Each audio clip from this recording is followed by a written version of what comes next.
Hello बच्चों, कैसे हो? आज हम नेक्स्ट कंसंट्रेशन टर्म करते हैं मोलैरिटी। हमने कल क्या किया था? मोलैरिटी। आज हम करेंगे मोलैरिटी। मोलैरिटी का फॉर्मूला क्या होता है बेटा? Number of moles of solute by में mass of solvent in KG. Molarity और मोलैलिटी में डिफरेंस क्या होता है बेटा? नीचे मोलैरिटी में हम क्या लेके चलते हैं? Volume of solution in litre. Molality में क्या लेते हैं? मास ऑफ सॉल्वेंट इन किलोग्राम। ठीक है, ये मोलैलिटी, इसको रिप्रेजेंट किया जाता है स्मॉल m से। और मोलैलिटी की यूनिट क्या होती है बेटा? मोल पर केजी। नंबर ऑफ मोल्स को हम क्या बोलते हैं? मोल। और मास की क्या यूनिट होती है बेटा? केजी। तो इसकी यूनिट, मोलैलिटी की यूनिट क्या होगी? मोल पर केजी। अब बात करते हैं बेटा टेम्परेचर का क्या इफेक्ट पड़ता है मोलैलिटी पे और मोलैलिटी पे। Effect of temperature on molality and molality. अगर हम बेटा मोलैलिटी की बात करते हैं तो टेम्परेचर को इंक्रीज करने से मोलैलिटी क्या करती है बेटा? डिक्रीज करती है। टेम्परेचर डिक्रीज करेगा, मोलैलिटी क्या करेगी? इंक्रीज करेगी। जो टेम्परेचर जो होता है वो इनवर्सली प्रोपोर्शनल होता है मोलैलिटी के। अब बात करोगे आप कि ऐसे कैसे हो सकता है? क्योंकि बेटा अगर हम फॉर्मूले से देखते हैं, मोलैलिटी का फॉर्मूला क्या होता है? Number of moles of solute by में volume of solution in litre. यहाँ से आपको पता है मोलैलिटी किस पे डिपेंड कर रही है? मोलैलिटी वॉल्यूम पे। मोलैलिटी किसके इनवर्सली प्रोपोर्शनल है? Volume. Molality is inversely proportional to volume. हमें पता है बेटा जो वॉल्यूम होता है वो डायरेक्टली प्रोपोर्शनल होता है किसके? टेम्परेचर के। जितना वॉल्यूम बढ़ेगा उतना टेम्परेचर बढ़ेगा। अगर वॉल्यूम बढ़ेगा तो टेम्परेचर क्या करेगा बेटा? बढ़ेगा। अगर वॉल्यूम बढ़ा, टेम्परेचर बढ़ा, तो देन मोलैलिटी क्या करेगी बेटा?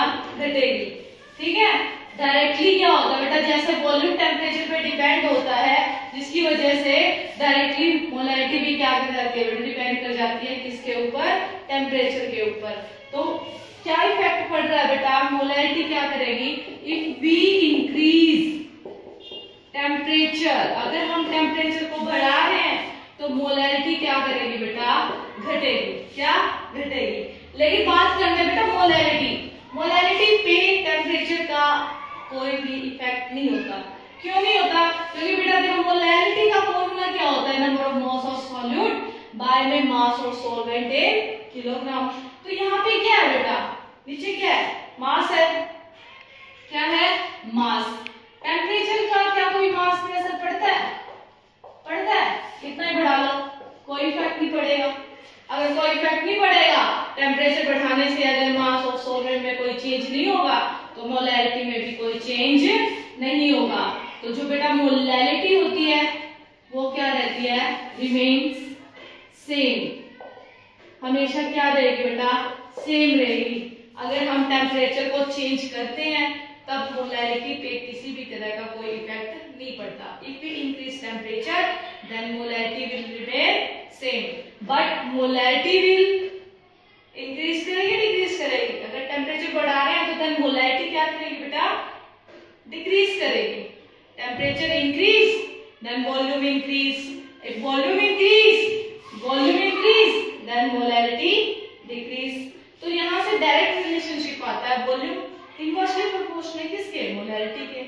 ठीक है, तो हम यहाँ से इफेक्ट पता चल गया बेटा? Yes, effect of temperature is on molality but molality will be remain same. यहाँ पे आपको ये मोलैलिटी और मोलैलिटी का कंसेप्ट आ गया। तो हम नेक्स्ट टॉपिक करेंगे बेटा। ठीक है, आज की कंसंट्रेशन टर्म को हम यहीं फिनिश करते हैं।